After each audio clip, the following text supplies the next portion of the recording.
Hey guys, it's me, Melli. Um, Sorry I look a hot mess today, as always. I had a long day at work, and I'm doing laundry. So in between laundry, I'm doing a video. So, anyway, the first video I wanted to do for you guys, is a review video for Jodi Picoult and Samantha Leer, Between the Lines. I got this book from the library. I heard a lot of good things about the book, so I saw it and I said, oh, let me grab it. So basically the back of the book says, real fairy tales are not for the faint-hearted. Children get eaten by witches, chased by wolves, women fall into comas and are tortured by evil relatives.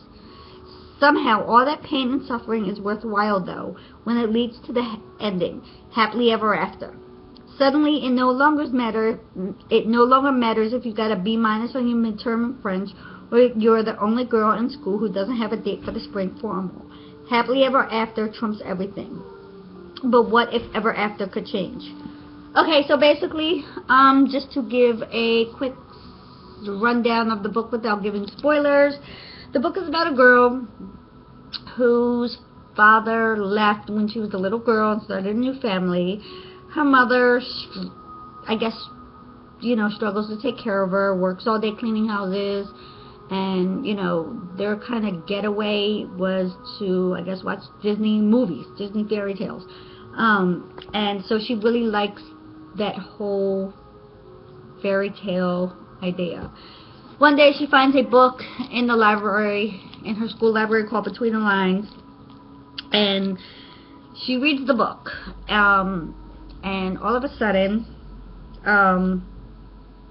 she opens the book, and the book kind of talks to her, like the main character of the fairy tale talks to her, and he tells her his story about how he doesn't want to be in a fairy tale, and so forth and so on, without giving any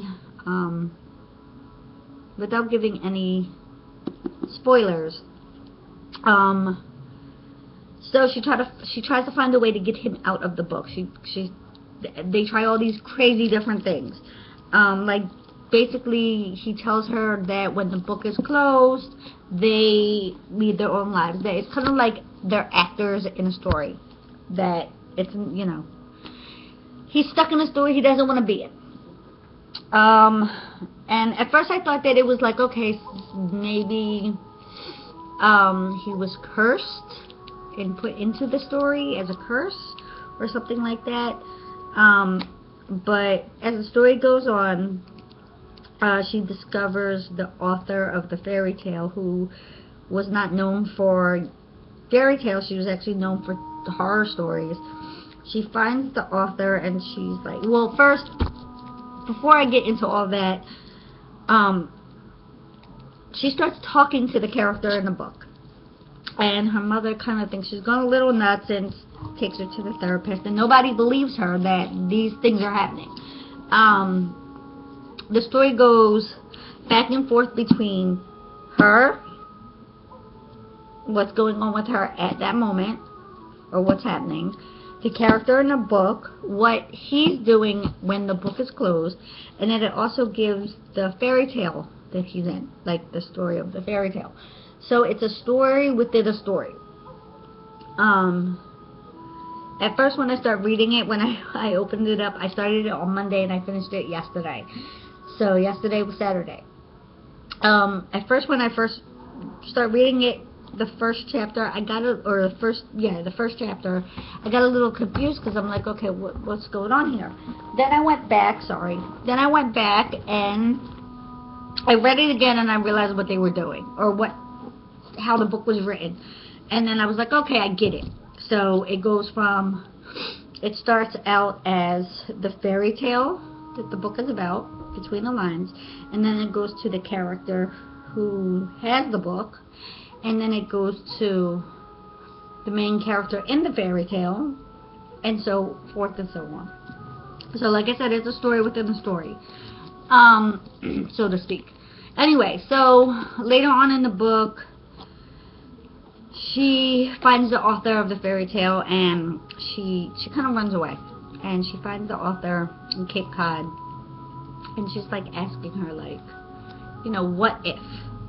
And the author's like, well, you know, you can't change your story once it's in, people have read it, once it's in the reader's mind, because it's always going to be the same. And she meets the author's son, whom looks exactly like the character in the book. Or, yeah, because the author had written the story at a time when her husband and her son's father had passed away, and she kind of was looking for, I guess she wrote it what her son will look like at the age that the story was, the character is written, and hoping that he would have courage and everything. So she kind of based the main character of the fairy tale on her son, when her son would, I guess, have been that age, because he was a little boy when it happened. So anyway, I'm not going to give the ending away, but I will say it was a great book, even though it is a young adult book, and obviously I'm not a young adult. Well, I'm a young adult, but I'm not a teen, as it says on the side of the book. It says teen. I'm a young adult with 3 kids, put it that way, at least in my heart. Anyway, so it was a great book. I'm glad I picked it up. I love Jodi Picoult. I love her writing. I love her stories. I read quite a few. And I think there's another one out by them. By both of them. I'm not sure. I'm going to actually look that up and see. I may be mistaken. I probably am. But I think there is. Anyway, I think there's like a continuation of this book, but don't quote me on that. I could be wrong. So I definitely recommend the Between the Lines by Jodi Picoult and her daughter. It's definitely worth a read. I love fairy tales. Sorry, I was looking at my charger. It looks, my daughter's been using my laptop. And anyway, off subject. Anyway, so yeah, it was a good book. I'm glad I picked it up. I'm glad that I would actually, if my daughter liked to read a little bit more, even though she's 10, I think this book would have interested her, but she's a reader, but not a reader like I am. I wish I mean, she used to love to read, but I guess she's at that weird age where she's not quite sure she likes to read yet.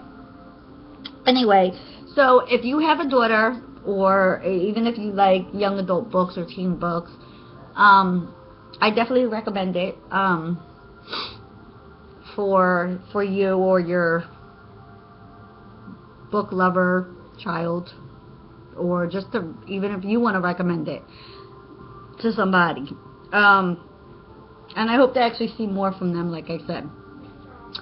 So for right now, I guess that's it. I have one more video to make, so I'm going to get to that. I'm going to do a TBR video for the rest of September, because I'm like 3 books away from my Goodreads goal. I had done 30 as my challenge, only because I haven't, at the time it was, I had a newborn and I didn't really know how much I'd get done, so I kind of figured I was doing an ABC challenge, an author challenge, and I'm actually going to put this in that. If I haven't already used my ABC letter for the last name. And yeah, so I'm like 2 books away, but I'm going to do another video with my TBR challenge for the rest of September, because I have so many books to read. Oh, and I have to do a book haul video, because I was at the dollar store again and I picked up a couple of books. So that's that. So anyway, guys, I hope you enjoyed the video. I hope I gave a good explanation of Between the Lines. If I didn't, let me know if there's anything I missed. I didn't want to, like I said, do too many spoilers in the book, because it's really a good story. So I didn't want to give too much away. Excuse me, I'm a little stuffed up too. So anyway, that's that. I don't want to keep rambling. So everybody, have a good rest of your Sunday, and I will see you next time. Bye.